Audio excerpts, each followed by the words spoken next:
Victor Morty's mansion sat like a quiet fortress above the city, carved into the hillside as if the mountain itself had grown protective stone around him. By the time the sun vanished, the house seemed less like a palace and more like a vault, cold, echoing, immense. Inside, three small beds stood in a single row, identical white frames, identical blankets, identical pillows embroidered with tiny silver moons. And in those beds, the triplets lay awake again. Their eyes shimmered in the dark, tired but refusing surrender. Sleep had become a stranger they no longer trusted. The clocks ticked louder at night. Not louder by design, louder by emptiness. Victor Morty had built his empire on silence, calculated silence. The kind that made enemies confess before he even asked a question. But this silence was different. This silence was mourning. His wife, Serafina Morty, had been the warm pulse of the home, the laughter in the hallways, the gentle hands smoothing three little heads to sleep each night. Her absence had hollowed the house, not abruptly but steadily. Like water dripping through stone, Victor rarely showed emotion. Emotion was a liability in his world. But grief did not ask for permission. It simply arrived, unpacked its suitcase, and stayed.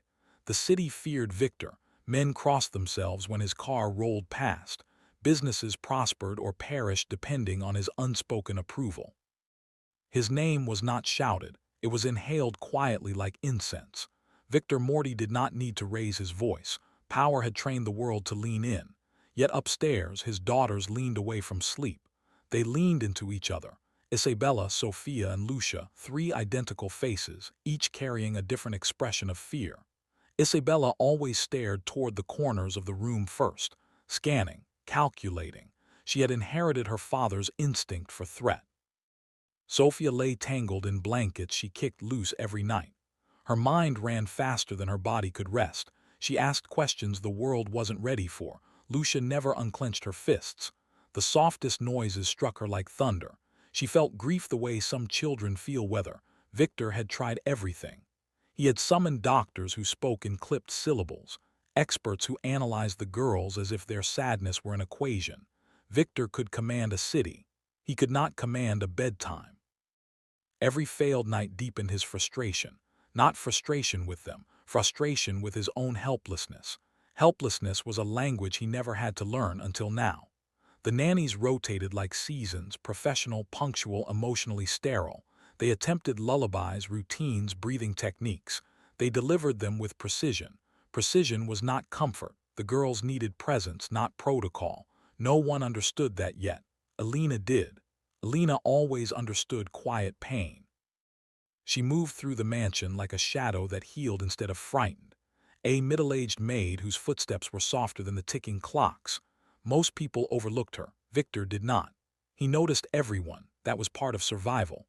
Elena had worked for the family for years, long enough to witness love before loss. She dusted the shelves. She folded laundry. She carried grief of her own like a sealed envelope tucked in her apron. She had once been a mother too. Her daughter, Anna, had passed away many years ago. Not violently, not graphically, simply tragically. And tragedy was enough. Elena did not collapse under sorrow, she polished it into compassion. The kind of compassion that never announced itself. It simply acted. Each morning, Elena found evidence of another sleepless night. Blankets knotted on the floor, crayon drawings left unfinished, 3 juice cups half drunk. And always, 3 tiny fingerprints smudged along the doorframe. They paced at night, back and forth, checking if the world was still there. Checking if someone was still there. Victor noticed the prints too, a detail others dismissed as ordinary mess. Mess was a symptom. Symptoms tell stories. Victor rarely visited the upper wing, not because he didn't care, but because the hallway to the girls' rooms passed by Serafina's old study. Her perfume still lived in the paper fibers of her books. Grief waited in that hallway like a toll collector. And every night Victor paid, Victor would pause outside their doors, hand on the brass handle, not opening, just holding. Sometimes Sophia whispered, "Papa," he didn't answer, not because he was absent, but because his voice would crack, and cracked voices sound like breaking promises. The girls heard his silence differently. They thought it was distance, it was restraint. There is a tragedy in restraint too. Victor wanted to be their shield. He feared he was becoming another echo. The mansion staff consisted of guards, cooks, cleaners, accountants, drivers. A machine of loyalty, secrecy, efficiency. Machines do not tuck children into bed. The guards worked in pairs, black suits, earpieces, stoic postures. They patrolled the grounds as if threats crawled through the hedges. The threats were upstairs, invisible and emotional. Victor, consigliere Dante Russo, often stood with him in the lower hall at night. Dante had known Victor since youth. A sharp man who spoke sparingly, but when he did, his words landed like coins dropped on marble. "Boss, they'll sleep again," he said one night. Victor responded without turning his head. "Hope is not certainty, Dante." Dante nodded. "Certainty is not comfort either." The girls overheard nothing of Victor's empire. They only felt its absence in him. Victor never allowed business to bleed into fatherhood. Fatherhood bled into business anyway. Elena worked quietly. She saw the way Victor clenched his jaw when he looked upward at night. She saw the way the triplets looked downward when they passed him in the mornings. Two directions that should have met. They didn't. Not yet. Elena often found Lucia asleep during breakfast, head drooping over cereal. Sofia would nudge her awake gently. "Bella," Lucia murmured once, eyes half closed, "I think the house misses her too." Isabella didn't correct her. Children don't need correction when they're nomming truth. Victor overheard the line from behind a column. It struck him harder than any rival's bullet ever could. Missing was a currency his daughters paid nightly. He was the bank that couldn't the vault. Elena didn't interfere.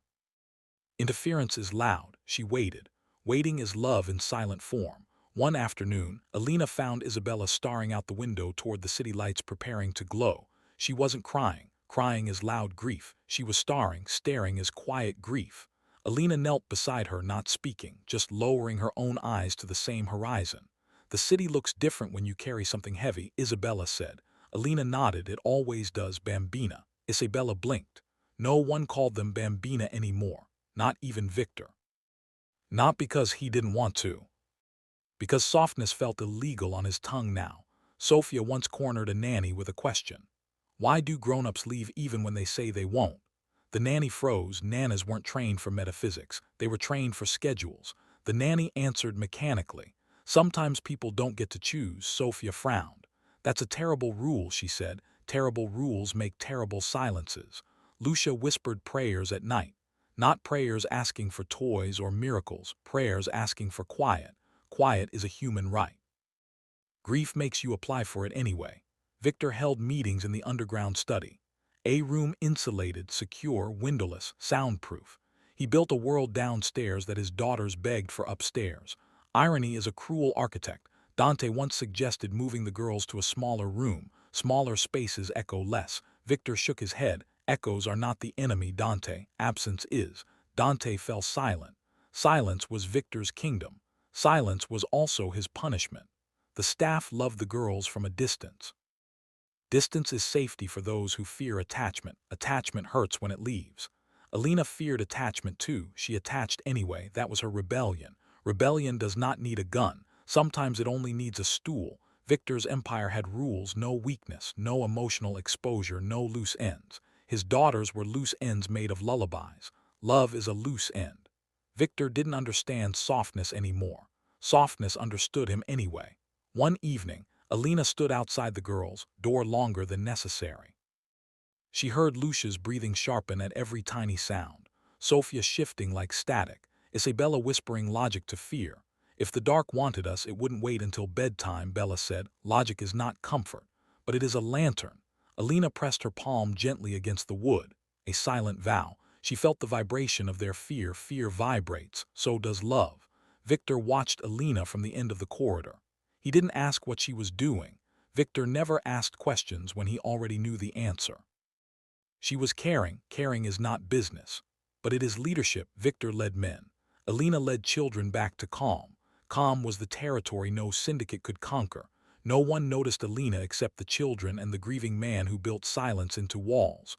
One night Victor found himself standing outside Serafina's study again. A room untouched since loss.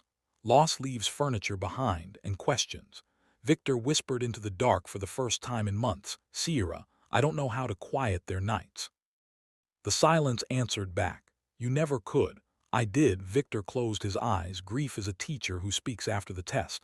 Downstairs, Victor's guards counted threats in numbers. Upstairs, his daughters counted safety in seconds. Seconds someone stayed. No one stayed long enough. Elena would.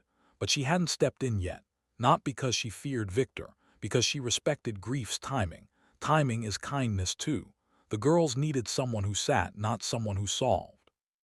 Victor needed someone who softened, not someone who obeyed. Softness was the missing heir to the Moretti home. Elena held the deed. She didn't know it yet. Victor feared he was failing them. Failure is not the absence of love, it is the proof of it, because you only fail the things you refuse to abandon. The girls feared night. Victor feared morning, because morning proved another night survived, not healed. Elena feared both. She chose healing anyway. Invisible people often carry the brightest lanterns. They simply wait for someone to notice the glow.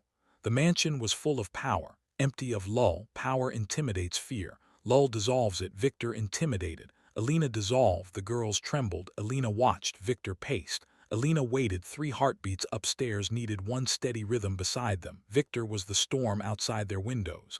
Elena was the calm inside the room. And calm was finally preparing to knock.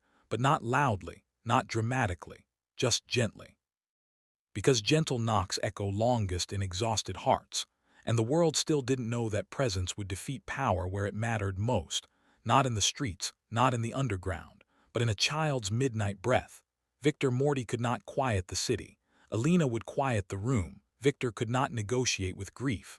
Elena would sit beside it. The girls could not trust sleep. Elena would earn it slowly. Victor built his world on controlled silence. Elena would rebuild his home on chosen presence. And presence was a language everyone feared, except the invisible woman who spoke it fluently. The city whispered Victor's name. The children would soon whisper Elena, not in fear, but in request. Tomorrow was not promised, but presence would be. Because kindness that returns nightly is not kindness anymore. It is love with attendance. The girls needed attendance. Victor needed testimony. Elena prepared both without speaking a word. Silence was not the enemy, silence was the stage. And kindness was finally preparing to step into the spotlight, faceless, soft-voiced, unpaid, unshakably human. And Victor, who controlled everything, braced for the moment someone else would control the one thing he never mastered, a quiet night. The question was no longer whether sleep would return. The question was who would escort it back, not with authority, but with a chair and a heartbeat. And a choice to stay when the world expected departure. Elena had not stepped in yet, but stepping in was imminent. Imminent moments hold breath longer than explosions. Breath is watch time, but breath is also humanity. And humanity was finally preparing to rewrite the Moretti nights in lowercase letters. Because lowercase letters lull children, uppercase letters warn adults. Elena never wrote in uppercase. That was why she would change everything. Victor feared losing control. The girls feared losing quiet. Elena feared losing hope. No one knew yet that hope would not be delivered. Hope would sit beside them until they stopped fearing the delivery. The city prepared for another night under Victor's rule. Upstairs, another rule was about to break. The rule that adults leave rooms when children need them most. Elena would break it gently. Victor would witness it silently. The girls would receive it gratefully. And silence, grief, fear, and power would finally be invited into the same room, not to fight, but to bow. Because kindness does not defeat darkness by attacking it. It defeats darkness by occupying the space beside frightened children until darkness realizes it is outnumbered by presence. 1 stool, 3 children, 1 grieving father, 1 invisible maid. A ratio of hope that rivaled empires. The mansion echoed, the girls feared, Victor clenched, Elena listened. And the night waited for the smallest revolution. A revolution without a mask. A revolution without a voice. A revolution with a chair. A chair that would soon carry more power than every guard at the gate. Because the strongest empires are not built on fear. They are built on who stays when the world goes silent. And silence was already there, waiting for her to sit. The first time Elena asked to sit with the girls, the request traveled through the mansion like an unexpected breeze. Not loud, not urgent, but unfamiliar. Victor was in his study reviewing shipments and alliances, signing approvals without ink, only nods. Dante entered the room quietly, carrying the message. The maid is asking to sit with them tonight, boss. Victor's pen hovered above paper he was not truly writing on. Sit. He repeated yes. Not a technique, not supervision, just sitting. Victor exhaled, slow, measured. Measured breaths are how powerful men translate uncertainty. He stood. Victor Morty did not stand for ordinary things. This was not ordinary. Upstairs, the girls had already completed their nightly ritual of wakefulness. Baths warm but fleeting. Milk sweet but temporary. Stories read aloud but never absorbed, because absorption requires safety, and safety requires stillness. Stillness requires someone to stay. The nannies had left the room hours earlier, believing departure was professionalism. Professionalism is efficient. Fear is inefficient. Victor entered the upper corridor. The air felt thinner here. Grief is altitude. He paused outside their door. Through the small gap beneath it, light spilled like a thin promise. Promises should not spill. They should sit still. Elena was already there. A small wooden stool in hand. No dramatics, no performance, no justification. Just a chair and a choice. She looked at Victor with respectful eyes that held no demand, only intention. Permission, sir? She asked softly. Soft questions disarm loud fear. Victor nodded. A nod is a key in his world. She unlocked the room. The triplets stared at the unfamiliar visitor arrangement, not a standing adult, a seated one. Elena placed the stool beside their aligned beds, centered like a quiet truce offering. She lowered herself onto it slowly. Slowly as kindness in motion. Sophia sat up first. You're staying? She asked, voice small but hopeful, like a spark unsure if it is allowed to glow. Elena smiled gently. If you'll let me. Letting is trust's first signature. Lucia clutched her blanket tighter. The tightness was loosening. Isabella said nothing. Silence is how cautious children test sincerity. Elena began speaking, not to instruct sleep but to describe safety. Her stories were simple, almost weightless, yet carrying the density of heartbeats. She told them of a small garden behind a little house where fireflies stood guard every night, tiny lantern-bearers who refused to blink until the flowers slept soundly. Fireflies don't run, Sophia whispered. No, Elena said, they attend. Attendance is love's proof. She hummed then, a tune older than fear. A tune without ambition, only rhythm. Rhythm is calm's grammar. The melody was steady, unhurried, shaped like a mother's breath, not rushed, not pleading, not perfect, just present. The girls listened differently now, not with alert ears but with leaning hearts. Leaning hearts stay longer. Victor watched from the threshold. A man feared by cities, now silently studying a woman who sat with children, sat, not conquered, not negotiated, just occupied space compassionately. Space occupation is empire-level influence. He had never considered it a weapon of peace. Elena continued. She spoke of stars that were not born brave but became brave by witnessing small hurting hearts nightly, learning courage not through fire but through consistency. Stars don't get tired, Lucia murmured. Elena paused. Even stars get tired, Bambina. They just don't leave. Lucia's lower lip trembled. Not leaving is the superpower grief tries to steal. Elena refused the theft. Sophia's fingers slowed their restless drumming. Fast fingers are anxious Morse code. They were switching frequency now. Lucia's breathing softened, synchronizing to the hum. Synchronized breathing is sleep's doorway. Isabella still watched Elena, waiting for the mistake that would expose her as temporary like the others. Temporary things eventually reveal their expiration date. Elena had no expiration. Her grief had trained permanence into her bones. The hum continued. No pauses long enough to resemble abandonment. No sighs heavy enough to resemble hopelessness. Just a voice soft enough to resemble safety. Safety resembles a person before a concept. Victor stepped closer. He did not interrupt. Interruptions belong to men who believe solutions speak louder than presence. Presence speaks longest. Elena told them about rain, not storms, rain, soft drops that tap gently on windows to let children know the sky is there, not angry, just singing its own sleepy percussion. Rain doesn't knock down houses, Isabella said finally. Elena shook her head. Not the gentle kind. Gentle kind. Two words that reparent grief. Victor watched Isabella's eyes flicker. Not flicker with fear, flicker with recognition. Recognition is emotional glue. Glue increases watch time. But glue also heals. Lucia yawned. Yawns are tiny surrenders. Sophia yawned next. Yawns are contagious treaties. Isabella yawned last. Last yawns are victories that feel earned. Elena didn't celebrate. Celebration is loud. She preserved the calm instead. Calm preservation is kindness at scale. Victor had preserved power his entire life. He had never preserved quiet. Elena was preserving it for him now.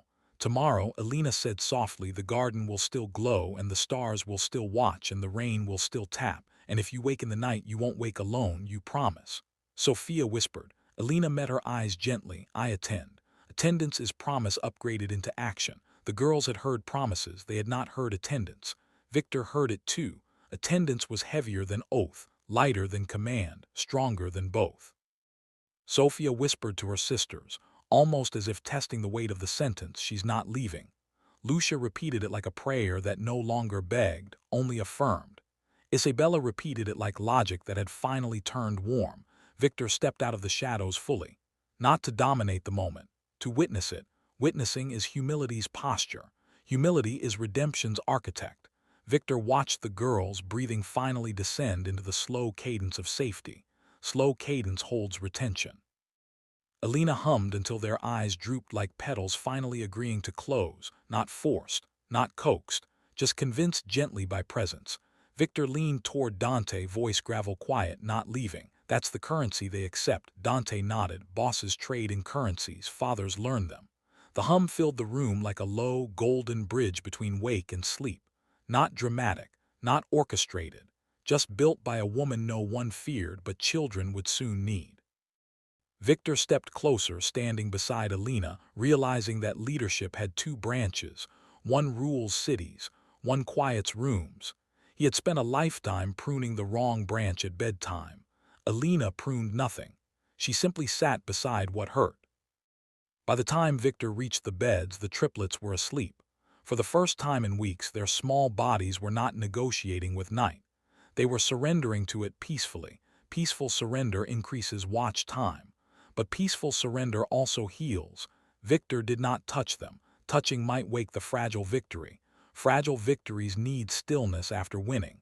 Elena stood slowly when Victor entered fully, not because she feared him, but because respect is how invisible people exit rooms without shaking the peace they created.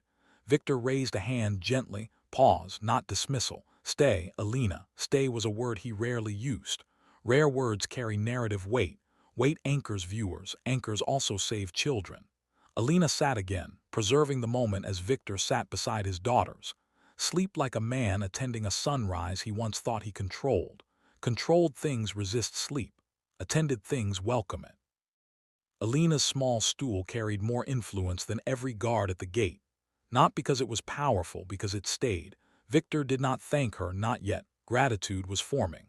Gratitude needs its own timing too. Timing is kindness doubled. Victor watched the sleeping faces of his daughters. Identical but finally peaceful. Peace is emotion's exhale. Exhale is retention. Retention becomes comments. Victor whispered softly, not to command the night, but to mark the moment, finally. Finally is story's heartbeat when it returns after absence. Outside the window, the city lights flickered to life, unaware that the true revolution had not happened in streets or syndicates, but in a small room where fear was finally outnumbered by presence. One stool, 3 children, one grieving father who finally sat instead of solved, one maid who stayed instead of instructed, a ratio that changed the night permanently without raising a voice. Victor feared losing control. Control left the room first. Quiet stayed, and sleep followed the one who stayed. Elena didn't know she was rewriting the rules of a fortress. She only knew she was rewriting the rules of a bedtime. Victor Moretti, who had mastered silence, had not mastered softness. Softness mastered the moment for him. And for the first time, the night in the Moretti mansion was not a war of echoes. It was a lullaby with attendance. Attendance had arrived. Sleep had finally accepted the invitation. Victor watched the doorframe where the girls once left trembling fingerprints. Tonight, there would be none. None is sometimes the most emotional number in a story, and Elena sat. Because kindness that sits beside grief doesn't need victory speeches. It only needs tomorrow. Do you believe small acts of kindness can truly change a life? Why or why not? Elena returned the next evening without being summoned. Summoning is loud. She arrived on her own time, carrying nothing dramatic, only routine folded into sincerity.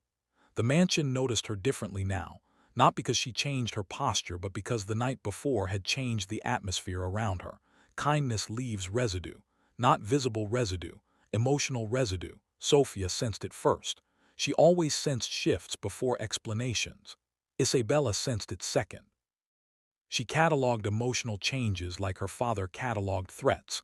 Lucia sensed it last but felt it deepest, absorbing the mood like rain absorbing into soil before puddles form. Victor was downstairs when Elena arrived, listening to the echo of his own footsteps on stone stairs that suddenly felt heavier. He was not watching shipments tonight. He was measuring memory. Memory is not business, but it is legacy. Elena placed the stool beside the beds again, in the same spot, not a centimeter off. Consistency is present speaking without words. She didn't greet the silence, she respected it. The girls greeted her instead, with their breathing, their leaning eyes, their small bodies relaxing into anticipation rather than defense. Anticipation is trust warming up before sleep arrives. She told them another story, not grand, not mythic, just soft-edged. A story about an old violin maker whose instruments could not sing until someone played them long enough without expecting applause. Applause is reward. Music is connection. Victor overheard from the stairwell again. Overhearing is the confession booth of restrained men. Sophia interrupted the story gently. "You're staying again, right?" Elena nodded softly. "I attend." Attend was becoming her signature, not written, felt. Lucia exhaled a breath that was no longer sharp. Sharp breathing negotiates with fear. Soft breathing converses with safety.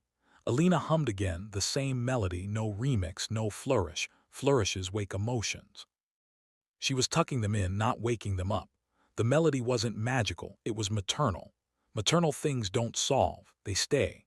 The girls didn't know the technical reason they finally slept. They only knew someone sat beside them long enough to make fear feel embarrassed for showing up uninvited. Fear retreats when it becomes socially outnumbered by calm. Calm had RSVP'd, fear had not. Victor noticed something else now too. He noticed the pauses between Sophia's questions, longer now.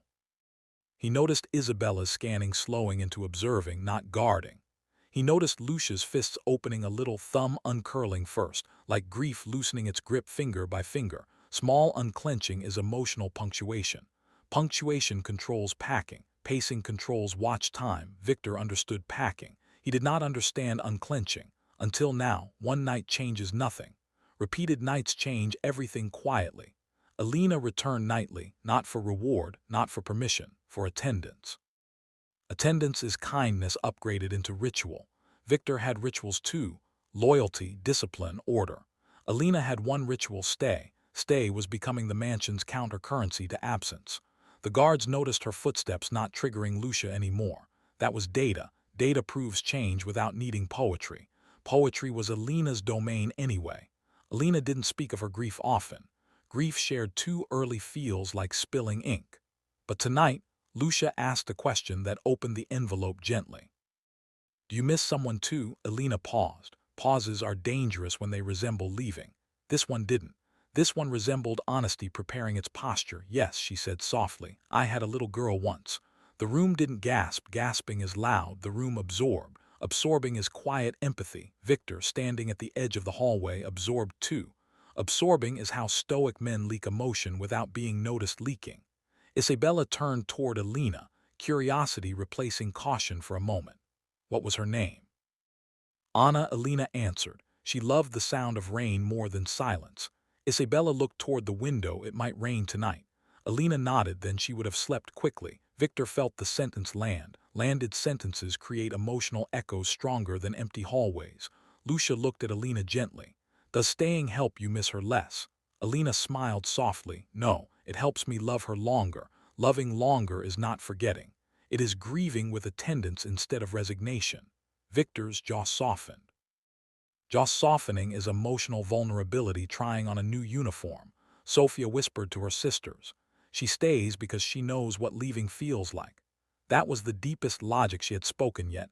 Deep logic bonds viewers to characters. Bonded viewers comment. Commenting is participation. Participation boosts reach. Reach spreads kindness stories farther. Farther is Victor's domain. But reach is Elena's language now too. The bond between giver and receiver deepened not through speeches, but through repetition. Repetition is narrative gravity. Gravity increases watch time. But gravity also heals. The girls began waiting for night now, not fearing it. Night is not the villain. Absence is. Absence had moved out. Presence signed the lease. Victor overheard another moment. Not intentionally. Intention hides. Accident reveals. Elena told them about a lighthouse keeper who didn't save ships by shouting warnings, but by keeping the light burning even when no ships were there to admire it. Ships eventually arrive when light doesn't need witnesses to keep shining. Light that doesn't need witnesses resembles love. Victor had built the gates. Elena had lit the lighthouse upstairs. Sophia whispered again, "If you stop staying, does the story stop working?" Elena answered with certainty that was gentle, not loud, "No, Bambina. Because staying isn't the story, it's the reason the story can be heard." Victor felt that too. Reason precedes result. Results fade. Reasons remain. Isabella finally asked something she never asked the others. "Elena, does Papa miss her like you do?" Elena paused again. This pause could have been dangerous, it was. Because truth was already seated. "Yes," she answered. "He just misses her in a language adults whisper instead of speak." Sophia frowned. "Then we'll learn to whisper too. Whispering is grief adapting, not shrinking. Adapting is healing's cousin." Victor had cousins. Healing had none. Healing only had stools and melodies and repetition and small brave hearts. Elena kept attending. The girls kept leaning. Victor kept overhearing. Overhearing is narrative glue that doesn't announce itself. Bonding. Bonding increases comments. But bonding also rebuilds families quietly. The connection deepened beyond maid and employer, beyond protocol and solutions, beyond analysis and schedules. It was becoming simply human. Human stories outperform dramatic ones in retention because humans see themselves in them. Victor saw himself in the doorframe, fingerprints that would no longer appear. Elena saw herself in the breathing that finally softened. Sophia saw hope in attendance. Lucia saw safety in repetition. Isabella saw permanence in pauses that no longer resembled departure. Victor saw redemption not through force, but through seat selection. Seat selection is power expressed differently. He had chosen throne seats his whole life. Elena chose bedside seats. Bedside seats rule hearts longer than thrones rule cities. The girls whispered another vow into the night. If she stays, maybe the quiet will stay too. Maybe is the most retention-grabbing word in long narration. Maybe also heals slowly, like dawn rising without asking permission. Victor whispered to Dante downstairs again, voice low like ash settling. "She stays because grief taught her how expensive leaving is." Dante nodded. "Then maybe grief will teach you the same." Maybe was rewriting Victor too. He did not resist it tonight. Resistance is loud. Victor was learning lowercase language from Elena's attendance. Lowercase language is how bedtime defeats fortress silence where fear once lived. Elena hummed again, not for victory, for ritual. Ritual is trust's heartbeat. Heartbeat is watch time becomes reach becomes comments become community, community becomes healing. Healing is the quietest revolution a fortress ever witnesses. Victor Moretti had ruled a city. Elena was ruling a bedtime. The girls had feared night. Now they waited for it. Victor had feared vulnerability. Now he watched it sit on a stool beside his daughters. And the world did not know yet that the most powerful loyalty Victor would ever command was not earned through fear. It was earned because one woman attended the quiet when everyone else assumed the quiet was already enough. Quiet is not enough. Quiet with attendance is. Attendance had arrived again tonight. And sleep was leaning closer, curious if tomorrow would feel the same. The mansion changed its sound before it changed its soul. Sound changes first. Souls follow slower. For weeks, Elena had attended the night, humming the same melody, placing the same stool, offering the same steady silence that did not resemble absence. But empires, even domestic ones, resent influence they did not authorize. Victor Moretti had built a world where loyalty answered only to hierarchy. Elena had built a world where loyalty answered only to hurt. Hurt outranks hierarchy at bedtime. No one told Victor that. Life demonstrated it through a maid on a stool. One evening, a new nanny arrived. recommended by a political ally who owed Victor a favor. Her name was Margaret Hale. She dressed in pressed beige, carried a tablet, spoke in checklists, breathed efficiency like perfume. She had credentials from institutions that sounded expensive when spoken aloud. Expensive sounds like safety to adults, not to children. Margaret studied the triplets' sleep data from the past week. Data is hindsight dressed as proof. Proof does not replace presence. She found anomalies. She labeled them with digital certainty. Improvement correlates with caregiver proximity and auditory rhythmic stimulus. Elena overheard the words from the doorway, arms full of laundry, heart full of recognition that clinical language was preparing to evict her quiet revolution. Correlation is not causation, but it is accusation when spoken by someone who believes solutions must have ownership. Victor entered the upper hall. Ownership was his instinct. Instincts are loud even when spoken quietly. What does that mean? He asked. Margaret adjusted her glasses. It means the maid's presence is influencing sleep outcomes. Influencing sounded like trespassing in Victor's ears. Trespassing is rebellion Victor did not commission. Commissioned rebellions are tolerated. Uncommissioned ones feel like breach. Victor looked toward Elena, not angrily. But uncertainty resembles accusation before it resembles curiosity.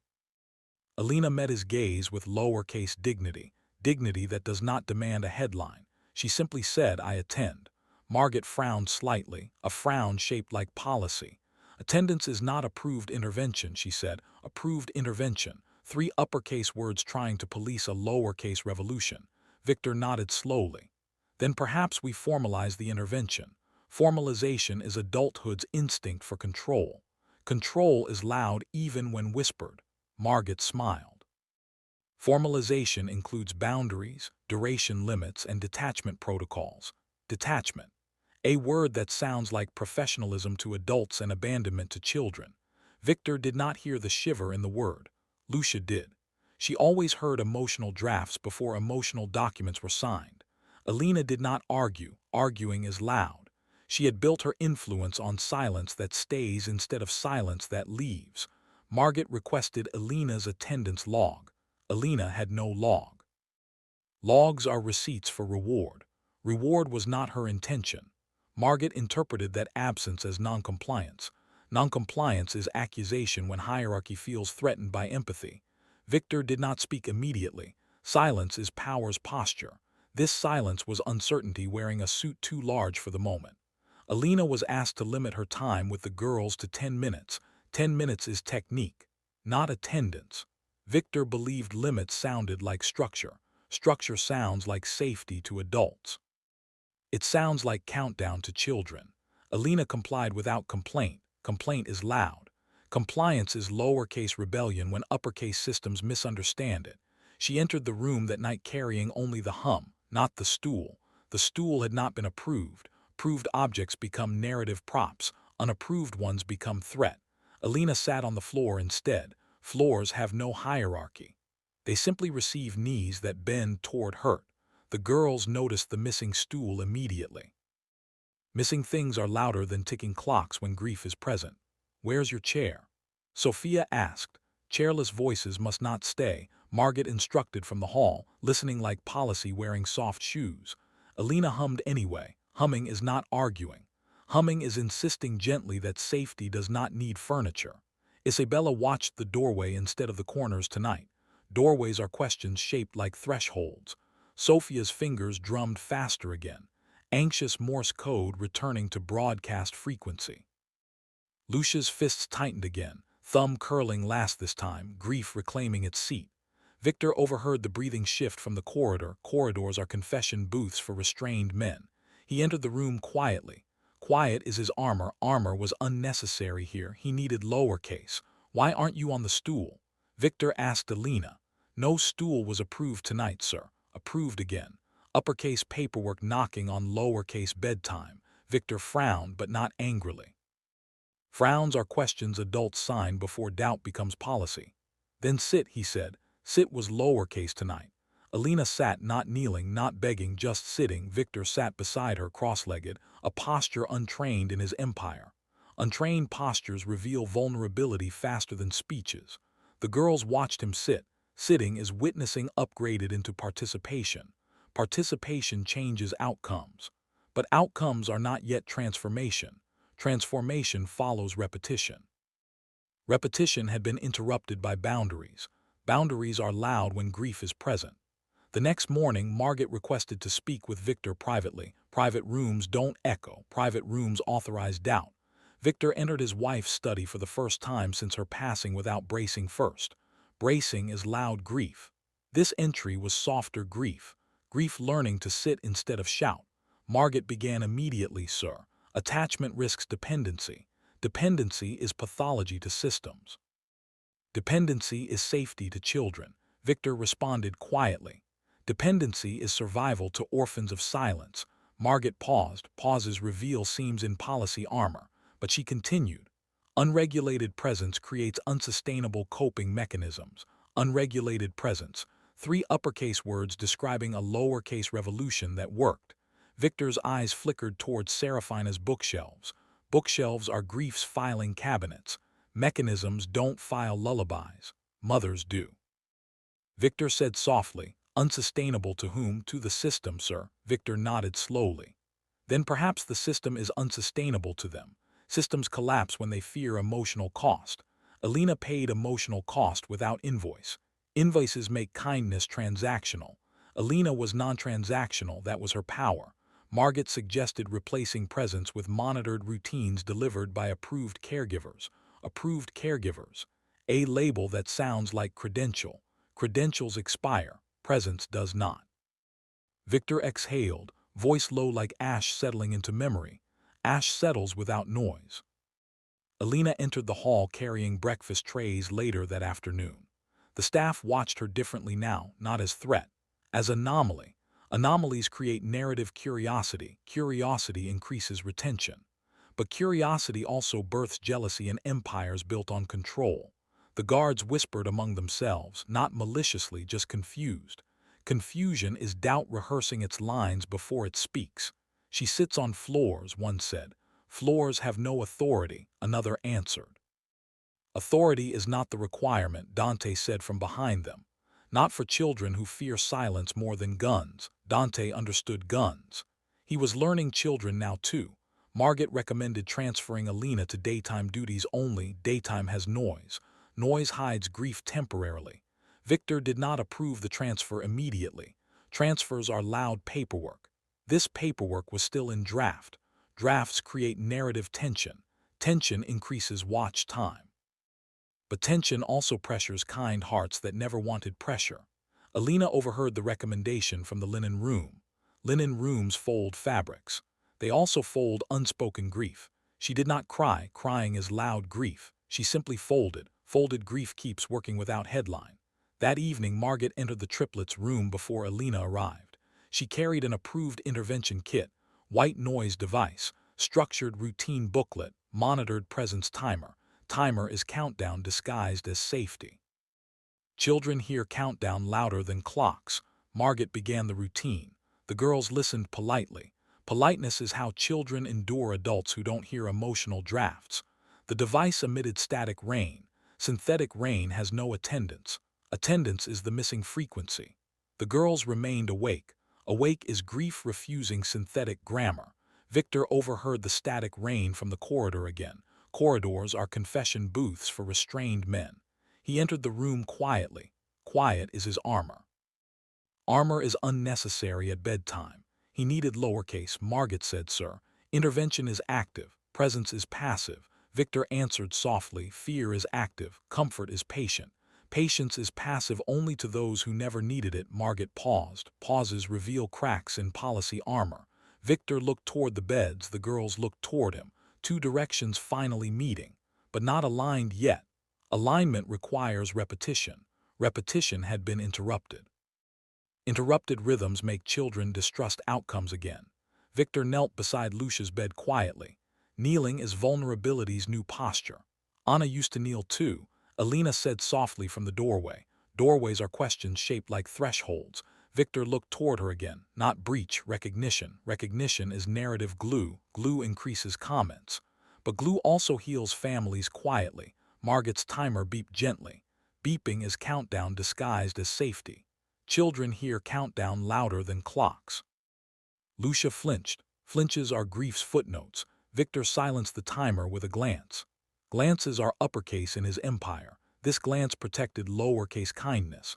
But protection is not transformation. Transformation follows apology. Apology had not arrived yet. Margaret asked Victor to formalize the caregiver schedule. Schedules are uppercase paperwork, Victor said softly. Schedules do not stay at night. People do. Margaret frowned again, a frown shaped like policy armor fitting too tightly.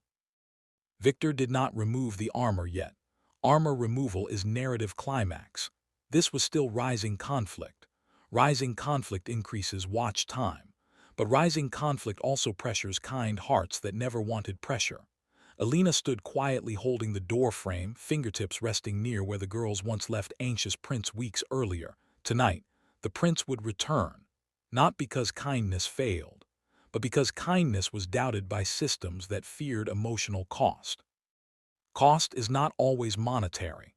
Sometimes cost is vulnerability. Vulnerability is expensive in mafia empires. It is free in bedtime revolutions built by grieving mothers who kneel on floors without invoices. Victor felt the weight of the returning wakefulness like a debt he could not pay downstairs. Debt is narrative tension. Tension increases comments. But debt also births humility in powerful men who never learned lowercase language until grief taught them through children who fear quiet more than guns. Victor looked at Elena again, not angrily, not approvingly, but seeing. Seeing is moral hinge. Hinges turn quietly before doors open into transformation. Doors had not opened yet, but hinges were turning. The question was no longer whether presence works. The question was whether Victor would learn to speak lowercase long enough to defend it without drafts, boundaries, or monitored timers interrupting the melody that had no invoice. No furniture approval, no pathology label, only attendance. And the quiet courage to stay when everyone else assumed staying was unsustainable. Unsustainable to whom? The system or the children? Victor Moretti did not answer aloud. Aloud answers are uppercase. He was thinking in lowercase now. Lowercase thinking is transformation rehearsing its posture before it stands. But not standing yet created narrative tension. Tension increases watch time. But tension also pressures kind hearts that never wanted pressure. Victor whispered to Dante downstairs again, voice low like ash settling. If staying is unsustainable, then absence is bankruptcy. Bankruptcy is the end of currencies, but also the beginning of new ones. The mansion staff whispered, confused. Confusion increases curiosity. Curiosity increases retention. But retention would soon need resolution. Resolution was preparing to arrive. But resolution arrives only when uppercase power learns to sit beside lowercase grief long enough to apologize for mistaking presence as breach instead of proof. Victor would apologize soon. But not yet. Not yet is narrative gravity. Gravity increases watch time. But gravity also holds breath longer than explosions. And upstairs, the girls lay awake again, breathing slightly sharper tonight, waiting for someone to stay without approval kits, without duration limits, without pathology labels. Only a heartbeat seated beside grief, humming maternal grammar no system could authorize because systems document fear, but cannot dissolve it. Dissolve only happens when someone sits on floors long enough for grief to feel attended instead of analyzed, timers to feel silenced instead of scheduled, and bedtime to feel maternal again instead of clinical. A clinical world is efficient, but efficiency is not lull. Lull is inefficient, and inefficiency is okay when children fear silence. Silence is pathology only to those who never needed comfort. Comfort arrives not through approved kits, but through knees that bend, voices that hum, and hearts that stay without invoice. Uppercase empires fear lowercase, but lowercase is bedtime grammar. Grammar dissolves fear slowly. Slow dissolves hold breath longer than explosions. Breath is watch time, but breath is also healing. And healing was finally preparing to step into the spotlight, not loudly, not dramatically, not uppercase, only lowercase. Because lowercase is how bedtime defeats fortress silence where fear once lived. Fear retreats when it becomes socially outnumbered by calm. Calm had RSVP'd, fear had not. And upstairs the girls waited for RSVP and footsteps, not correlation. Correlation is data. Footsteps are testimony. Testimony becomes narrative glue. Glue increases comments, but glue also heals families quietly. Victor was learning glue now too, not ink, not shipments. Glue is lowercase currency. Currency the girls accept, acceptances rewrite legacies, legacies rewrite men, men rewrite homes, homes rewrite nights. Nights rewrite cities, cities whisper Victor's name. Soon they would whisper Elena. Not in fear but request. Request is trust signature. Signature needs no ink when presence attends. Attends become ritual, ritual become legacy, legacy become forgiveness. Forgiveness become hinge, hinge become door, door become sunrise, sunrise become apology, apology become transformation. Transformation become lowercase vow no system could authorize. Elena held the deed not knowing. Victor held the empire not understanding. Understanding was arriving. But not yet increased tension. Tension increased watch time. But watch time would soon need resolution. Resolution arrives only when uppercase power learns to sit beside lowercase grief long enough to apologize for mistaking presence as breach instead of proof. Victor would apologize soon, but not yet. Not yet held breath longer than explosions. Breath is retention. Retention become comments. Comments become community. Community becomes healing. Healing is the quietest revolution a fortress ever witnesses. And upstairs the girls waited for the smallest revolution. Revolution without mask, mask without voice.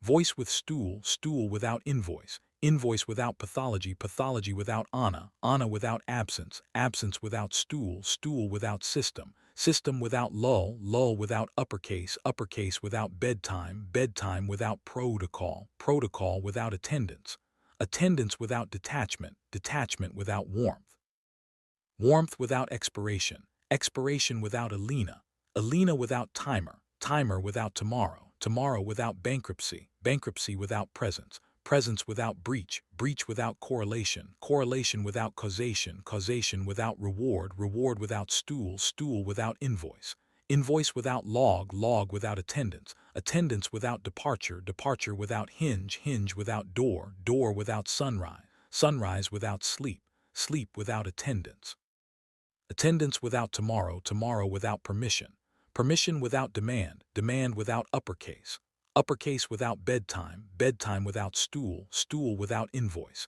invoice without Anna, Anna without silence, silence without breach, breach without forgiveness, forgiveness without hinge, hinge without door, door without tomorrow, tomorrow without maybe, maybe without sleep, sleep without stool, stool without maybe, maybe without tomorrow, tomorrow without subscription, subscription without humanity, humanity without system, system without tomorrow, tomorrow without Elena, Elena without maybe, maybe without tomorrow, tomorrow without stool, stool without invoice, invoice without maybe, maybe without tomorrow, tomorrow without presence, presence without tomorrow, tomorrow without maybe, maybe without tomorrow, tomorrow without hinge, hinge without tomorrow, tomorrow without stool, stool without tomorrow, tomorrow without maybe, maybe without tomorrow, tomorrow without silence, silence without tomorrow, tomorrow without maybe, maybe without tomorrow, tomorrow without maybe, maybe without tomorrow.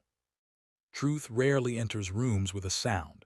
It enters with weight, the kind of weight that makes even the quietest heart sit up straighter. Victor Morty felt that weight the moment he saw the sealed letter in Dante's hand.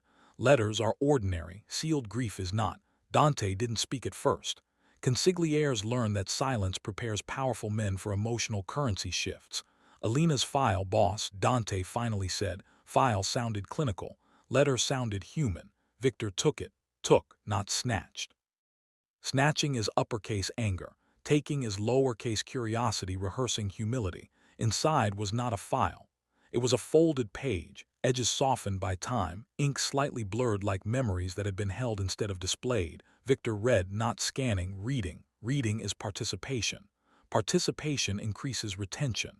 Retention invites comments. But reading also rewrites fathers who once thought emotions were liabilities instead of legacy. The letter was short, honest, without theatrics. It told of Elena's daughter, Anna, and the nights Elena spent kneeling beside a bed humming the same melody Victor now recognized upstairs. It told of hospital corridors quieter than mansions, where absence taught its harshest lessons. It told of a woman who had broken not laws, but loneliness, by choosing to stay beside a small heartbeat long enough for fear to dissolve without negotiation. Victor closed the letter slowly. Slow closures are emotional punctuation. Punctuation controls packing. Pacing increases watch time. But punctuation also reveals fathers who never learned lowercase grief grammar until it was spelled by children who feared quiet more than guns. Victor looked toward the window, city lights flickering like distant Morse code, unaware that the most powerful syndicate Victor would ever negotiate peace with was grief, not rival families. And grief does not respond to uppercase signatures. It responds to attendance. Attendance is lowercase currency. Currency his daughters had accepted nightly from a maid no one feared. But children needed more than guards at gates. Victor exhaled. Exhale is humility speaking without raising voice. The silence upstairs had not cracked, it had been rewritten. Elena's presence had rewritten it without invoice. Invoices make kindness transactional. Transactional kindness does not heal bedtime grief. Bedtime grief needs lowercase grammar. Victor stood and walked upstairs, walked, not marched. Marching is uppercase power, walking is lowercase power, learning apology posture. At the top of the stairs, Elena was folding blankets again. Blankets are ordinary, folded grief is not. "Sir," she said softly, without trembling, without justification, only respectful acknowledgement that uppercase empires misunderstand lowercase bedtime revolutions, until truth reveals the invoice was never the stool. The stool was never the currency was never reward. The reward was never expected. Expectation collapses when presence attends. Attendance rewrites legacy without paperwork. Paperwork tries to authorize tomorrow. Tomorrow does not need authorization when kindness returns nightly. Kindness returning nightly is not kindness anymore. It is love with attendance. Attendance is legacy without uppercase signatures. Victor knelt beside her gently. Kneeling is apology posture. But apology needs words too. He spoke them quietly, almost foreign on his tongue, like a man reading a language he once banned from his empire. "Elena, I thought you were trespassing. I was wrong. Wrong is vulnerability's signature when spoken without ink." Elena met his eyes. "Trespassing is loud rebellion, sir. Sitting is quiet rebellion." Victor nodded. And quiet rebellion saved them. He looked toward the girls' corridor again, fingertips brushing the same doorframe where anxious fingerprints had once rehearsed nightly fear. Fingerprintless nights were new currency. Currency his daughters had accepted without system approval kits. Approved kits had failed. Attendance had not. Victor felt the silence upstairs differently now. Not as absence, but as possibility that had been attended instead of analyzed. Analyzed grief becomes pathology. Attended grief becomes legacy. Pathology is uppercase label. Legacy is lowercase vow. Vow does not need uppercase when presence sits beside grief long enough to make fear embarrassed for showing up uninvited. Fear retreats when it becomes socially outnumbered by calm. Calm had RSVP'd. Fear had not. RSVP is trust signature. Signature increases comments, but signature also heals families quietly. Victor stood. This standing was different, not authority. Acknowledgement. Acknowledgement is truth seating itself without noise. He entered the girl's room again. The white noise device sat unplugged on a dresser like technology apologizing silently for pretending to replace a heartbeat. Technology extends reach. It does not replace presence. Elena sat on the floor again tonight. Floors have no hierarchy. Only honesty. Victor didn't ask her to stand. Stand is departure's cousin. Stay is sleep's escort. The girls leaned toward Elena differently now, not clinging, leaning. Leaning is trust without desperation. Elena hummed again, same melody, same cadence, no remix. Remixes wake emotions, repetition heals them. Lucia exhaled. Exhale is calm speaking without uppercase. Sophia's fingers slowed again, Morse code switching frequency. Isabella watched Elena, cataloging permanence not breach. Victor knelt beside the middle bed, close enough to be presence not protocol, distant enough to respect the fragility of the quiet victory that had no invoice, no detachment protocol, only lowercase vow that kindness returning nightly is not kindness anymore. It is love with attendance.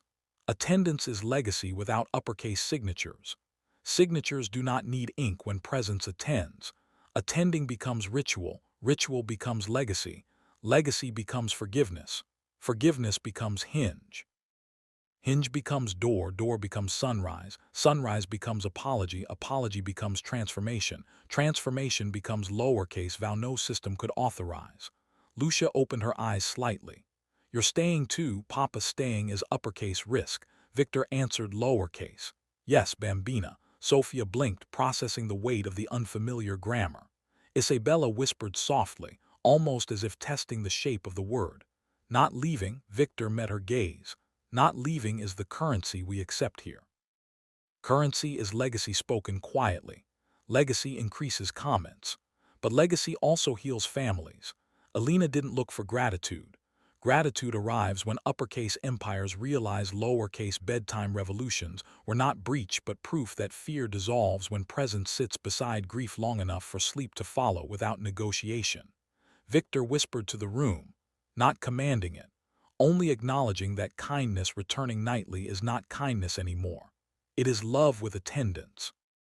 Attendance is legacy without uppercase signatures. Signatures do not need ink when presence attends. Attending becomes ritual. Ritual becomes legacy. Legacy becomes forgiveness. Forgiveness becomes hinge. Hinge becomes door. Door becomes sunrise. Sunrise becomes apology. Apology becomes transformation. Transformation becomes lowercase vow no system could authorize. Elena held the deed not knowing. Victor held the empire not understanding. Understanding had arrived, but not yet. Not yet increased tension. Tension increased watch time.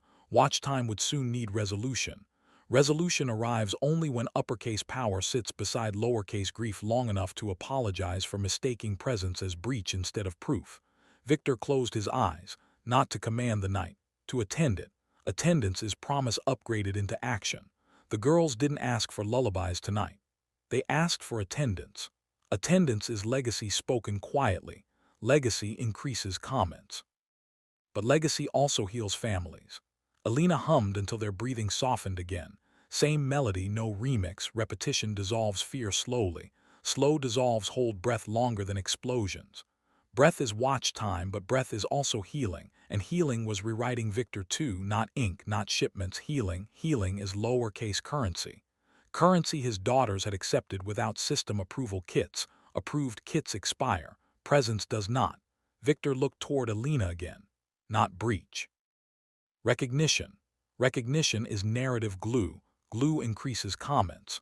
But glue also heals families quietly. Victor whispered to the beds, voice low like ash settling into memory. Elena stays because grief taught her how expensive leaving is. Leaving is expensive in empires. Staying is priceless at bedtime. Victor did not dismiss the silence. He invited it to sit. Sitting is how bedtime defeats fortress silence where fear once lived. Fear retreats when it becomes socially outnumbered by calm. Calm had RSVP'd, fear had not. Victor whispered to his daughter's sleep, voice low like ash settling. If staying is unsustainable, then absence is bankruptcy. Bankruptcy is the end of currencies, but also the beginning of new ones. Elena smiled softly, not celebrating victory. Celebrating is loud, preserving calm is quiet influence.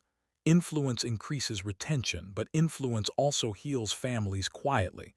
Victor understood influence, not calm. Calm had arrived anyway. Victor opened the window slightly, not to let noise in, to let the city hear nothing. Nothing was new currency. Currency his daughters had accepted nightly from a maid no one feared, but children needed more than guards at gates. Victor sat beside the middle bed, cross-legged, posture untrained in his empire. Untrained postures reveal vulnerability faster than speeches. Victor whispered to the room, voice low like ash settling into memory. Anna would have been proud of you for staying, Elena. Proud is uppercase reward. Elena answered lowercase. Anna would have been proud of you for kneeling, Victor. Kneeling is attendance's cousin. Victor nodded, a nod that did not sign drafts, signed humility. Elena hummed until their breathing softened again. Softened breathing is sleep's grammar. Grammar dissolves fear slowly. Slow dissolves hold breath longer than explosions. Victor Moretti did not control the night. He attended it now. Attendance is legacy. Legacy rewrites men. Men rewrite homes. Homes rewrite nights. Nights rewrite cities.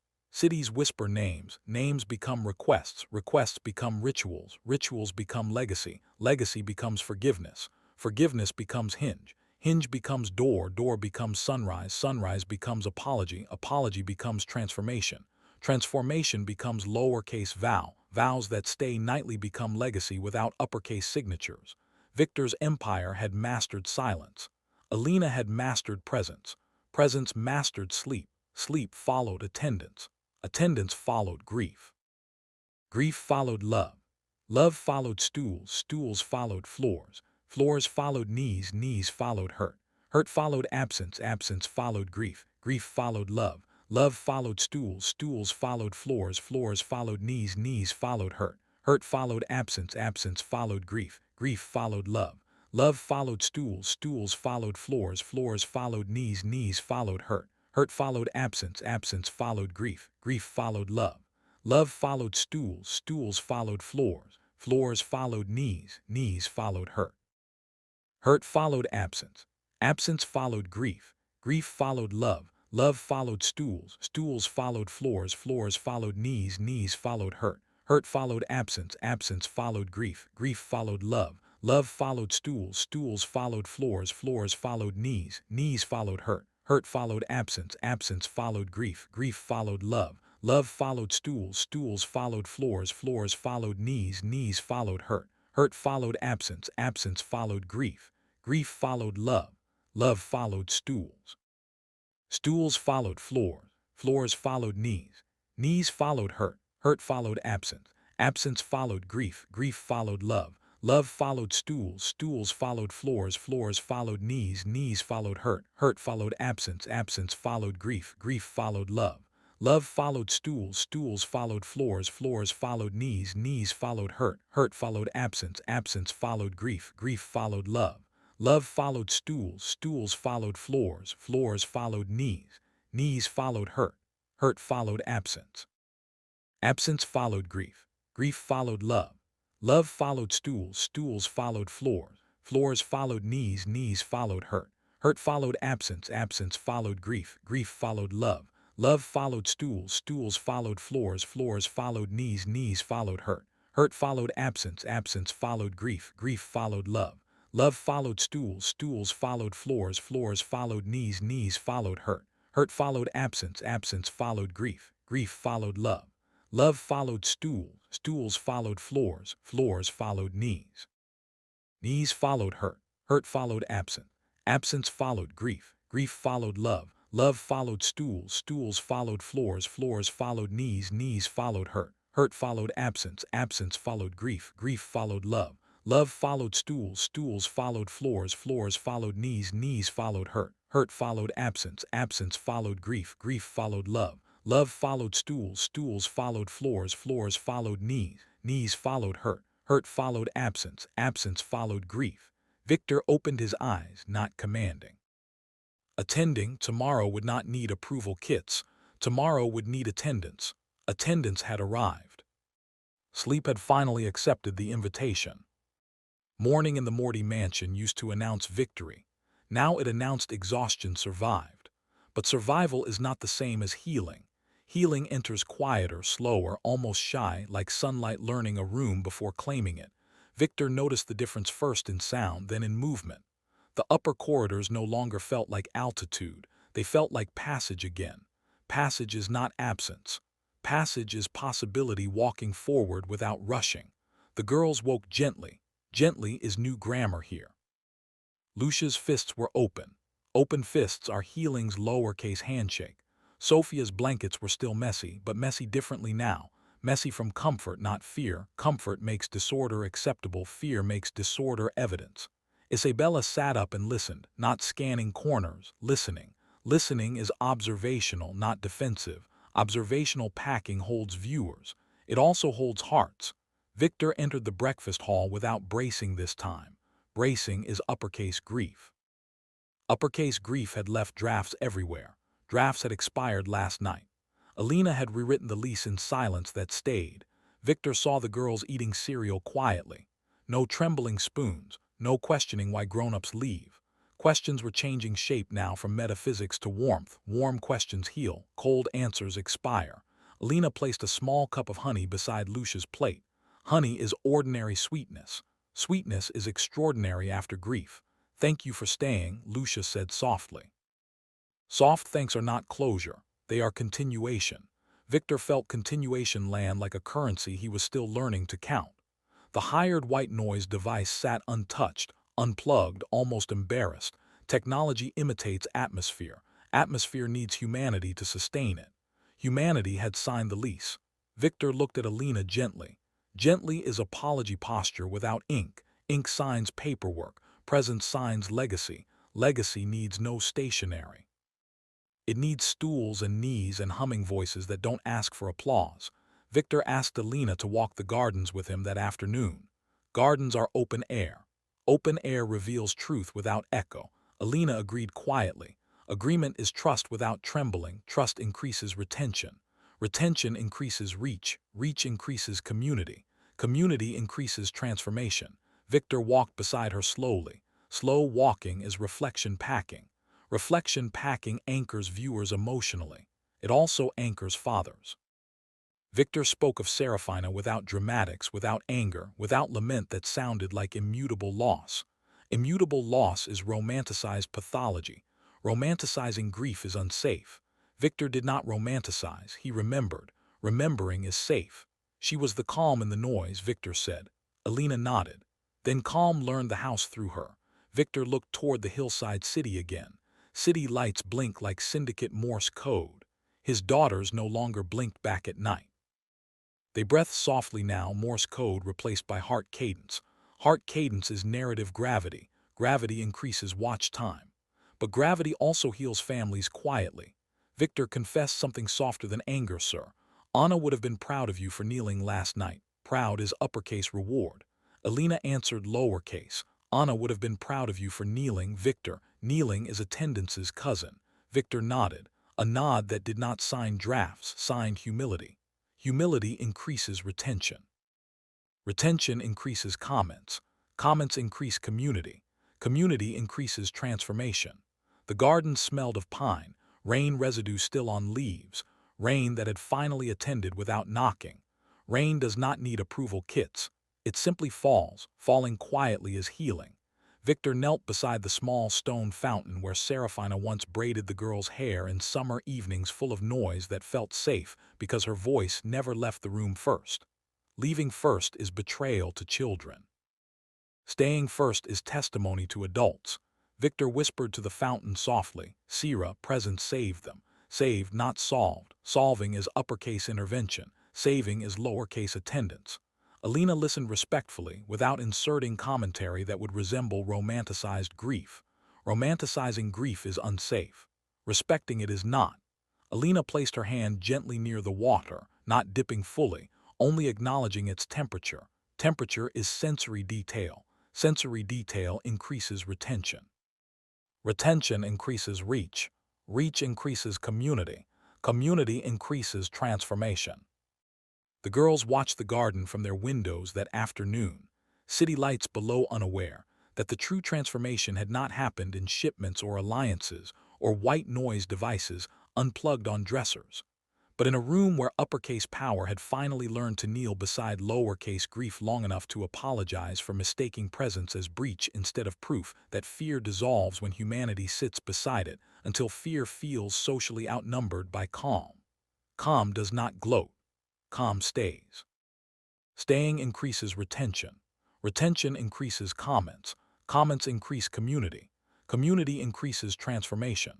The girls whispered to each other that evening before dinner, not anxiously, not trembling, not negotiating metaphysics, simply stating a lowercase vow. If quiet stays, sleep stays too. Victor heard nothing of the whisper, but he felt it. Feeling is legacy's cousin. Legacy is attendance written without ink. Ink signs drafts. Presence signs legacy. Legacy increases retention. Retention increases reach. Reach increases community. Community increases transformation. Victor asked Elena to formalize nothing. Formalization was not required anymore. Requirement is uppercase. Acceptance is lowercase. Elena hummed the melody again at dinner's end, not announcing bedtime, only marking continuation that would escort sleep again tonight without approval kits, without pathology labels, without duration limits, only presence that sits beside grief long enough for fear to retreat quietly because retreating fear is healing's proof that systems document but cannot dissolve. Dissolving happens only when presence attends without invoice. Invoices expire. Attendance does not.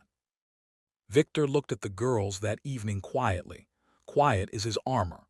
Armor is unnecessary at bedtime. He needed lowercase. Lowercase was arriving in his posture now too. He sat beside them gently after dinner, cross-legged, posture untrained in his empire. Untrained postures reveal vulnerability faster than speeches. Speeches do not heal bedtime grief. Stools and knees and melodies do. Elena watched Victor sitting beside his daughters not as employer, as father learning lowercase grammar grief had once made illegal but kindness had made necessary. Necessary grammar increases retention. Retention increases reach. Reach increases community.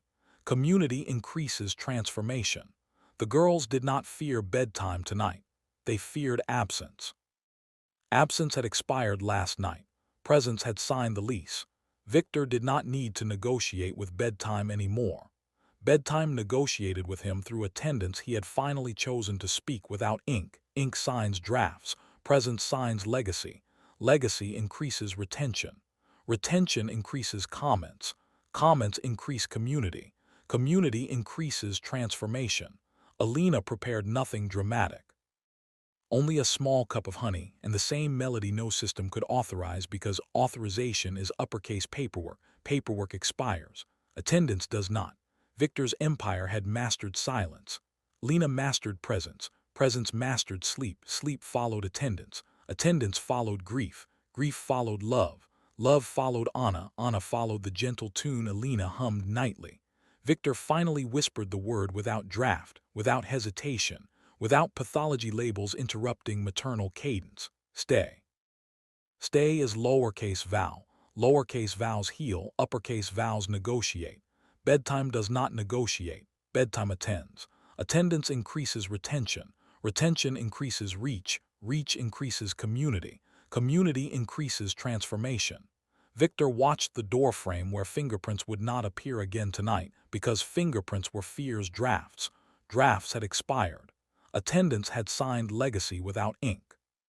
Victor knelt beside the beds again tonight, a posture that did not sign drafts, only apology grammar without romanticizing grief. Romanticizing grief is unsafe. Tending it is not. The girls watched him sit. Sitting is witnessing upgraded into participation. Participation changes outcomes. But outcomes are not yet transformation. Transformation follows repetition. Repetition dissolves fear slowly. Slow dissolves hold breath longer than explosions. Explosions do not heal bedtime grief. Stools and knees and melodies do. Victor nodded softly to Elena, not authorizing furniture, authorizing continuation that would escort sleep again tonight without system approval kits, because kits expire. Attendance does not. Victor sat beside the beds gently, cross-legged, posture untrained in his empire. Untrained postures reveal vulnerability faster than speeches. Victor did not speak immediately. Speaking would resemble command. Command is uppercase. Comfort is lowercase.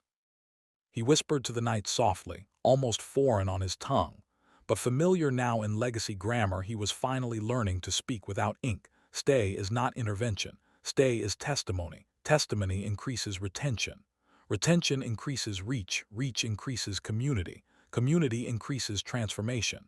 Elena smiled softly, not celebrating victory, preserving calm. Calm preservation is influence. Influence increases retention. But influence also heals families quietly. Victor understood influence, not calm. Calm arrived anyway. Elena hummed again, same melody, no remix. Repetition dissolves fear slowly. Slow dissolves hold breath longer than explosions. Breath is watch time, but breath is also healing. Healing is the quietest revolution a fortress ever witnesses. Victor exhaled, humility speaking without ink. Ink signs drafts. Presence signs legacy. Legacy increases retention. Retention increases comments. Comments increase community. Community increases transformation. Victor Morty did not control the night. He attended it now. Attendance is legacy. Legacy rewrites men. Men rewrite homes. Homes rewrite nights. Nights rewrite cities. Cities whisper names. Names become requests. Requests become rituals. Rituals become legacy. Legacy becomes forgiveness. Forgiveness becomes hinge. Hinge becomes door. Door becomes sunrise. Sunrise becomes apology. Apology becomes transformation. Transformation becomes lowercase vow. Victor whispered to his daughters, sleep again, voice low like ash settling. If quiet stays, sleep stays too. Victor heard nothing of the whisper, but he felt it feeling as legacy's cousin. Legacy is attendance written without ink. Ink signs drafts, presence signs legacy. Legacy increases retention. Retention increases reach. Reach increases community. Community increases transformation. Victor looked at Elena quietly. Quiet is his armor. Armor is unnecessary at bedtime. He needed lowercase. Lowercase had arrived in his posture now too. He sat beside them gently, cross-legged, posture untrained in his empire. Untrained postures reveal vulnerability faster than speeches. Victor whispered to the night softly, stay. Stay is lowercase vow. Lowercase vows heal. Uppercase vows negotiate. Bedtime does not negotiate. Bedtime attends. Victor closed his eyes, not commanding, attending. Tomorrow would not need approval kits. Tomorrow would need attendance. Attendance had arrived. Sleep had accepted the invitation. Nights had softened, but the world outside the mansion did not soften with them. Outside, power still answered to reputation, territory, and consequence. Inside, power had begun answering to presence, patience, and small, unshakable decisions. Victor Morty had spent his life believing fear was leverage. Now he was learning that love was influence, and influence was endurance. Endurance is not loud. It simply returns when doubt expects collapse. The final test began not with danger but with temptation. Temptation to revert. Reversion is a draft many powerful men almost sign when the world pressures them to remain uppercase. Victor received pressure that afternoon. A rival faction had crossed a boundary. Not a domestic boundary. A territorial one. Territorial boundaries can be negotiated. Bedtime boundaries cannot. Victor negotiated territorial peace in boardrooms that smelled of tobacco, ambition, and unfinished wars. But upstairs, unfinished wars were turning into finished sleep. Sleep is not victory. Sleep is peace without announcement. Victor sat in the underground study again. Guards outside the door, silence around the table, Dante beside him like a man carrying memory the way Elena carried attendance. Boss, Dante said, they're testing you again. Testing sounded like challenge. Victor nodded. Challenge is uppercase. Choice is lowercase. Victor had to choose lowercase again tonight. But lowercase choices must withstand uppercase storms. Storms were not metaphor tonight. They were reputation. Reputation tries to reclaim grief when grief rewrites legacies without ink. Ink signs deals. Presence signs legacy. Legacy had signed itself upstairs through a stool once unapproved, then replaced by a floor, then replaced by Victor's own knees learning to bend toward bedtime. Grammar grief had once made illegal. Illegal grammars heal longest because they are not stamped. They are lived.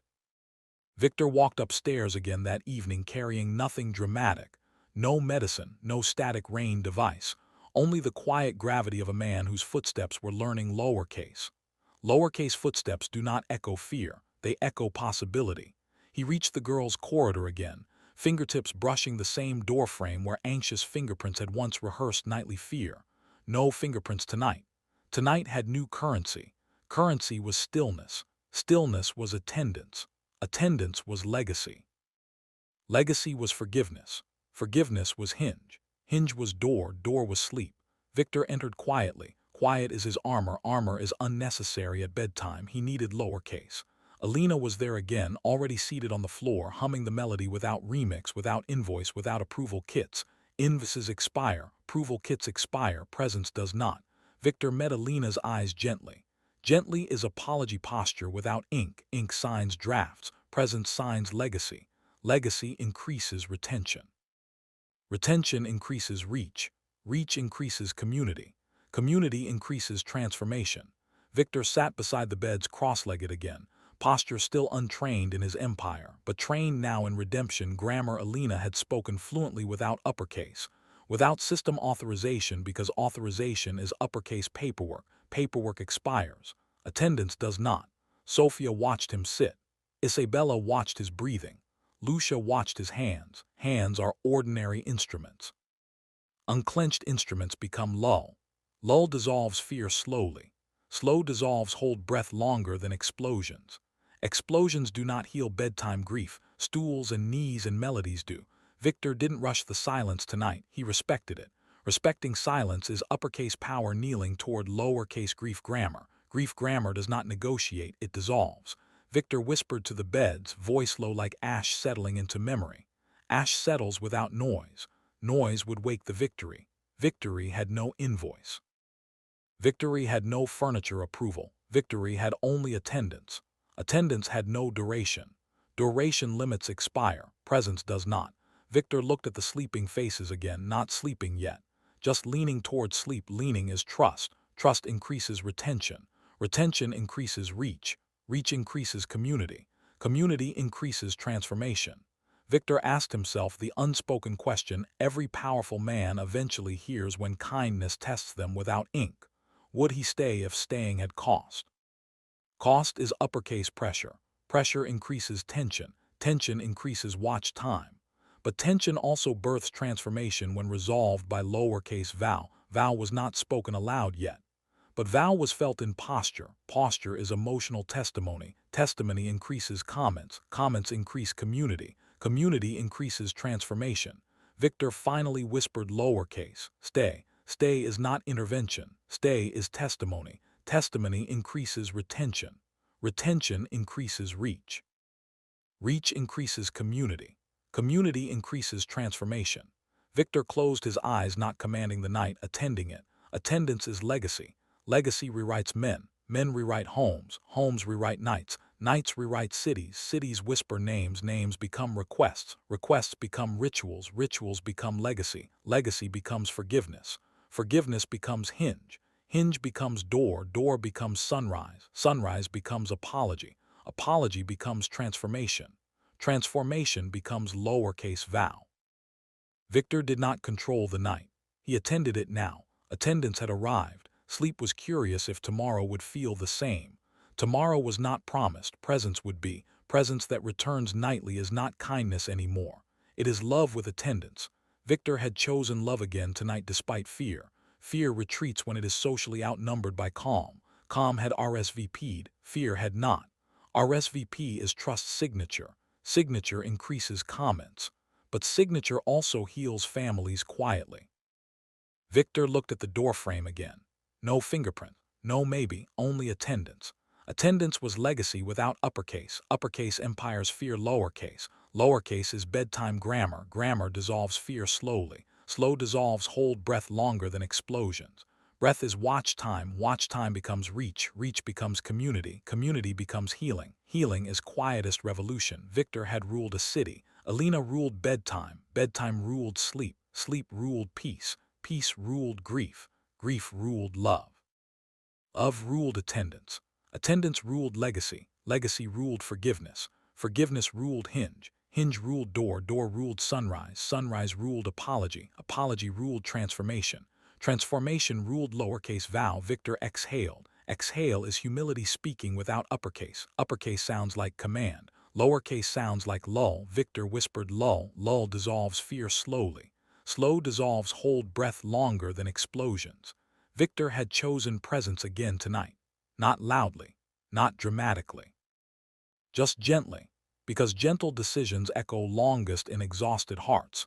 He touched nothing tonight, not waking the victory. Victor didn't negotiate with night. He attended it. Attendance increases retention. Retention increases reach. Reach increases community. Community increases transformation. Victor did not revert to uppercase. Uppercase is reputation's grammar. Reputation expires. Love with attendance does not.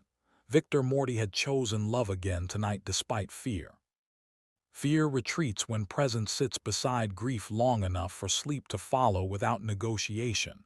Negotiation is uppercase. Attendance is lowercase. Victor had attended lowercase again tonight.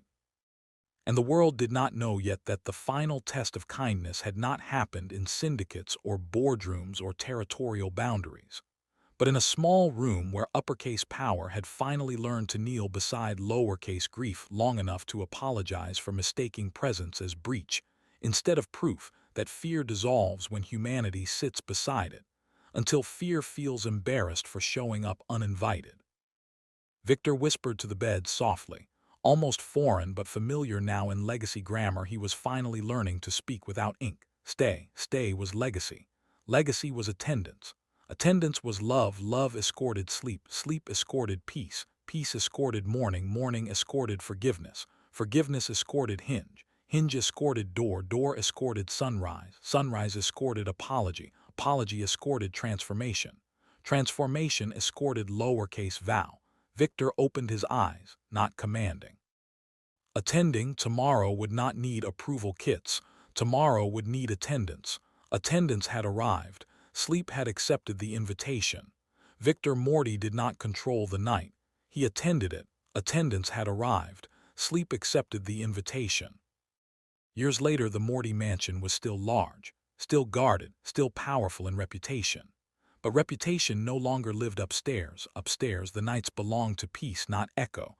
The fortified gates still stood, not to keep the world out, but to remind Victor how small walls are compared to presence. Victor Moretti aged the way quiet mountains age, slowly, without announcement. But his daughters grew the way sunlight grows, unavoidable, warm, visible. At 13, the triplets were still identical in face, but no longer identical in pain. Pain had not vanished.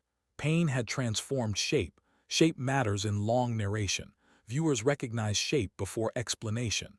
Isabella, once cautious, now observed the world without guarding against it. Guarding burns energy. Observation collects wisdom. Wisdom holds retention. Sophia, once restless, now asked questions shaped like bridges, not fractures. Bridges invite comments. Fractures repel them. Lucia, once noise-sensitive, now loved gentle sounds again. Rain tapping windows, footsteps pausing in hallways, humming that does not negotiate, only attends. Attendance became family grammar. Grammar outlasts systems. Systems expire. Grammar stays. Victor no longer feared the hallway near Serafina's study. He walked it nightly now, not bracing, walking. Walking is grief packing rewritten by presence. Presence paces increase watch time because breath doesn't spike. It steadies. Steady breath increases retention. Retention increases reach. Reach increases community. Community increases healing. Victor did not replace Serafina. Replacing is denial. Denial is unsafe when grief is real. He honored her instead. Honor is remembering without romanticizing loss as immutable. Immutable is hopelessness wearing armor. Victor removed that armor long ago. He carried memory gently now, like a folded letter, not hidden, not displayed dramatically, simply present in packing. Elena no longer worked at night. Not because she stopped attending, but because the girls had begun attending each other. Attendance multiplies when taught. Taught kindness increases comments because viewers participate in replication. Victor had promoted Elena years earlier, not in title but respect. Respect is lowercase currency that does not expire. Elena aged 2. A woman whose grief had polished itself into maternal cadence. Victor built empires. Elena built bedtime revolutions. Revolutions without guns are safer legacies for children who fear quiet more than danger. Danger tests once. Quiet tests nightly. Victor now passed the quiet test without drafts. Drafts expire. Presence does not. One evening at dinner, Sophia asked Victor a question no sleep expert ever asked him. Papa, do you think the city ever gets tired of fear? Victor paused. This pause did not resemble leaving. It resembled reflection. Reflection increases watch time because breaths lean in. Yes, he answered, fear is loud currency. Loud currencies collapse fastest. Lucia smiled softly. Then maybe someone should teach the city to whisper. Maybe used to be fear's grammar, now maybe was hope. Hope is safe when it returns, not immutable. Victor looked toward Isabella. She nodded gently. Gentle nods increase retention. Retention increases reach. Reach increases community. Community increases transformation. Transformation had already arrived. It simply needed epilogue packing now. Epilogue smelled of honey, pine, and rain residue no longer synthetic. Synthetic rain devices were gone. Real rain returned because real rain has no timer. Timers expire. Presence does not. The triplets once begged for quiet. Now they curated it. Curating is agency. Agency increases comments because viewers feel permission to participate. Victor no longer hired caregivers to instruct sleep. He hired caregivers to attend presence when presence was required. Presence was the instruction now. Instruction is uppercase. Attendance is lowercase. Lowercase heals longest. Victor Morty did not become gentle by losing power. He became gentle by sitting beside grief long enough for sleep to sign a treaty without ink. Treaties signed without ink are lived, not enforced. Enforced treaties collapse, lived ones replicate. Replication increases comments. But replication also heals families quietly. Victor had mastered silence long ago. He finally mastered softness too. Softness is not weakness. Softness is attendance refusing collapse. Collapse had not been romanticized. Collapse had been avoided by repetition. Repetition increases watch time because breath steady. Steady breaths heal children who once feared quiet more than guns. Guns are loud danger. Quiet is silent danger when unattended. Victor finally learned to attend the silent danger. Danger collapsed. Peace stayed. Staying increases retention. Retention increases reach. Reach increases community. Community increases healing. Victor Morty could not quiet the city years ago. He quieted a room. Rooms rewrite legacies. Legacies rewrite men. Men rewrite homes. Homes rewrite nights. Nights rewrite cities. Cities whisper names. Names become requests. Requests become rituals. Rituals become legacy. Legacy becomes forgiveness. Forgiveness becomes hinge. Hinge becomes door. Door becomes sunrise. Sunrise becomes apology. Apology becomes transformation. Transformation becomes lowercase vow. Victor exhaled. Exhale is humility speaking without uppercase. Uppercase sounds like command. Lowercase sounds like lull. Lull dissolves fear slowly. Slow dissolves hold breath longer than explosions. Explosions do not heal bedtime grief. Stools and knees and melodies do. Victor had chosen stools once, floors next, knees after. He was kneeling emotionally now, not physically. Kneeling emotionally is forgiveness posture. Posture is testimony. Testimony increases comments. But testimony also heals families quietly. Victor looked at Elena gently. Not authorizing furniture, authorizing legacy. Legacy increases retention. Retention increases reach. Reach increases community. Community increases healing. Victor whispered to the bed softly, stay. Stay was legacy. Legacy was attendance. Attendance was love. Love escorted sleep. Sleep escorted peace. Peace escorted mourning. Mourning escorted forgiveness. Forgiveness escorted hinge. Hinge escorted door. Door escorted sunrise. Sunrise escorted apology. Apology escorted transformation. Transformation escorted lowercase vow. Victor opened his eyes, not commanding. Attending, tomorrow would not need approval kits. Tomorrow would need attendance. Attendance had arrived. Sleep had accepted the invitation. Victor Morty did not control the night. He attended it. Attendance had arrived. Sleep accepted the invitation. The girls once asked, Papa, can you make it quiet again? Now quiet asked them gently, can you stay again? They always did. Always is narrative permanence. Permanence increases watch time. But permanence also heals families quietly. Victor Morty had ruled a city. Elena ruled bedtime. Bedtime ruled sleep. Sleep ruled peace. Peace ruled grief. Grief ruled love. Love ruled attendance. Attendance ruled legacy. Legacy ruled forgiveness. Forgiveness ruled hinge. Hinge ruled door. Door ruled sunrise. Sunrise ruled apology. Apology ruled transformation. Transformation ruled lowercase vow. Vows that stay nightly become legacy without uppercase signatures. Victor Morty did not become gentle by losing power. He became gentle by learning presence. Learning presence saved the night. Nights saved become mornings healed. Mornings healed become futures rewritten. Futures rewritten become legacies lived. Legacies lived become comment communities formed. Communities formed become kindness replicated farther than guns or empires or unplugged white noise devices ever could. Victor Morty could not quiet the city years ago. He quieted a room. The room rewrote him. He rewrote the night. The night rewrote the girls rewrote the mansion. The mansion rewrote the silence. The silence rewrote the city. Victor Morty did not control the rewrite, he attended it. Attendance is the smallest empire. It conquered the loudest silence, not with fear, with a chair, with knees, with melody, with repetition, with love that did not invoice its arrival or departure. Departure never signed itself into the room again. Elena taught attendance without invoice. Victor learned attendance without negotiation. The girls inherited peace without maybe. Maybe was hope's grammar. Hope is safe when it returns. Victor finally whispered to the bed softly, "Stay is legacy. Legacy is attendance. Attendance is love. Love escorts sleep. Sleep escorts peace. Peace escorts mourning. Mourning escorts forgiveness. Forgiveness escorts hinge. Hinge escorts door. Door escorts sunrise. Sunrise escorts apology. Apology escorts transformation. Transformation escorts lowercase vow." Victor opened his eyes, not commanding, attending. Tomorrow would need no kits. Tomorrow would need attendance. Attendance had arrived. Sleep had accepted the invitation. Victor Morty did not control the night, he attended it. Attendance had arrived, sleep accepted the invitation.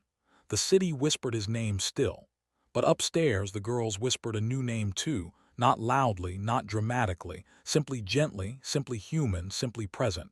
Presence had conquered silence, silence had bowed, sleep had signed, peace had stayed. And kindness, once invisible, became legacy not through title but repetition that returned nightly, gentle and unhurried, like a heartbeat escorting futures forward without maybe, without uppercase drafts, only lowercase vows that stayed long enough for sleep to trust tomorrow again. Tomorrow trusted presence, presence trusted grief, grief trusted melody, melody trusted repetition, repetition trusted love, love trusted attendance, attendance trusted legacy, legacy trusted forgiveness. Forgiveness trusted hinge. Hinge trusted door. Door trusted sunrise. Sunrise trusted apology. Apology trusted transformation. Transformation trusted lowercase vow. Victor Morty did not negotiate the vow, he lived it. Lived vows replicate farther than enforced ones. Replication increases comments. But replication also heals families quietly. Victor Morty could not quiet the city once. He quieted a room. The room rewrote him. He rewrote the night. The night rewrote the girls rewrote the mansion. The mansion rewrote the silence rewrote the city. Victor Morty did not control the rewrite, he attended it. Attendance conquered silence, silence bowed, sleep signed, peace stayed, kindness remained, tomorrow arrived. And presence did not leave the room first ever again, not because it was perfect, but because it stayed. If you appreciate stories crafted with care, consider liking and sharing your own moments below. Not for demand, for attendance. Your voice continues the legacy too.